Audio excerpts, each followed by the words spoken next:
This is honestly the best way to explain this movie to someone. It's Pokemon meets Deadpool meets Who Framed Roger Rabbit. Welcome to my pros and cons review of Pokémon Detective Pikachu. The movie follows Tim and Talking Detective Pikachu as they try to solve the mystery of Tim's missing father. Now this movie's a pretty big deal because this is the first ever live action Pokemon movie. As a kid, I wanted real life Pokemon so badly that I was convinced that there was a real life Rayquaza hiding atop the Empire State Building. Turns out it's actually in Tim's room. So you can imagine my excitement for this movie. Now this review is going to have some minor spoilers, so if you haven't seen the movie already... What's wrong with you? Alright, now with that out of the way, let's get started by going over the pros. Right off the bat, I gotta mention the biggest pro of this movie, the Pokemon. They were done so well. The scene where Tim arrives at Rhyme City for the first time is probably my favorite scene in the entire movie, cause this is where it truly hits you that this is a part of a living, breathing Pokemon world. I legit got chills and almost teared up seeing this cause this is something I've always wanted, real life Pokemon. The 10-year-old in me was screaming. I was fanboying so hard when I spotted some of my favorites in the background like Greninja or Braviary. Oh man, it was awesome. What I loved about the Pokemon is that they all move and act how you think they would in real life. None of them feel too fake or unnatural, and the general creepiness you got when you saw them for the first time in the first trailer is pretty much gone once you get immersed into the world. Even weirder mons like Mr. Mime were done well. His scene was actually pretty funny. I also really like the fact that Pokemon say their names like in the anime, but also a lot of them just make animal noises like they do in the games. It was the perfect balance. There's nothing more frustrating than watching the anime and seeing a Pokemon that shouldn't say their name. Looking at you, Hydreigon and Poipole. Oh my god, Bulbasaur makes the cutest sounds ever. Like, I've always been a Bulbasaur fan, and it's been my favorite at one point, but now I love it even more. And speaking of favorites, my boy Greninja. Guys, Greninja looks so good! I don't want to make this video all about him, so I'll just cut it short and say, as a Greninja fan, I can tell you that they did my boy right.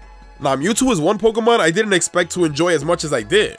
I thought he was just going to be a big bad final boss at the end of the movie, and he is, but still, there's way more to Mewtwo in this movie than you might think, and his role in this movie was actually pretty interesting, and I liked it overall. Alright, best Pokemon for last. Moving on, we've obviously got to talk about the Detective Pikachu. Not only does he look super cute, but Ryan Reynolds honestly steals the show with his performance here. I know a lot of people wanted good old Danny DeVito. That's my character! But after seeing this movie, especially the ending, Ryan Reynolds was clearly the best choice here. This Pikachu is very Deadpool-esque with its attitude and quippy remarks and general sassiness, and I love it. Most of the funny scenes come from him, and Detective Pikachu pretty much carries most of the movie. And I mean, as he should, because it's the name of the movie after all. The character Tim, played by Justice Smith, was also good in the movie.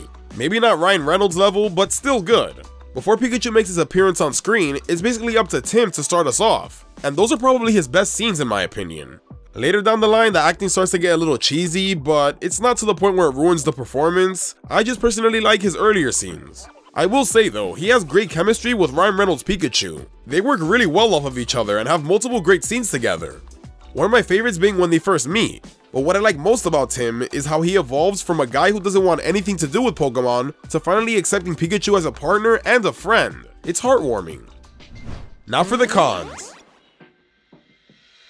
One of the things I didn't like so much about this movie is Tim's love interest slash support character, the reporter chick. I forgot her name.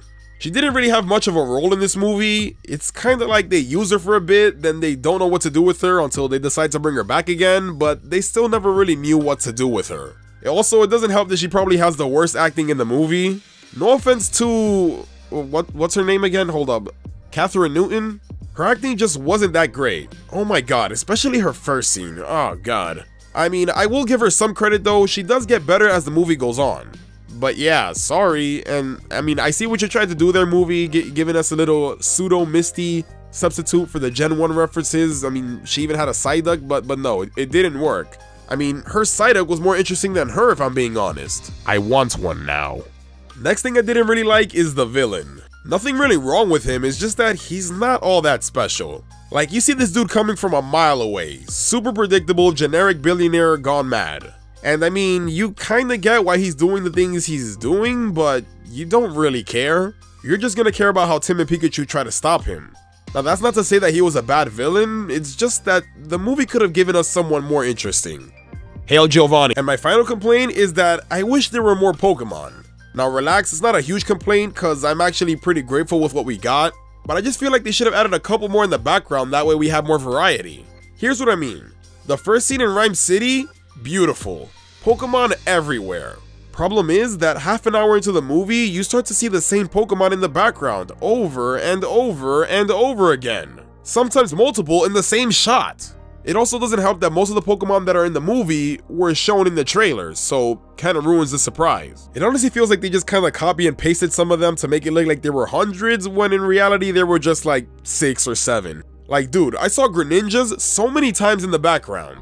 And it's my favorite Pokemon, so I'm not complaining, and that's actually probably why I can spot it out so easily. But I'm like, really? What are the odds that all these trainers have the same Pokemon, but there's only one Pikachu in the whole movie? I'm just saying. Again, not a huge complaint, but just something I noticed and it kinda bothered me after a bit, you know? Now for the final verdict.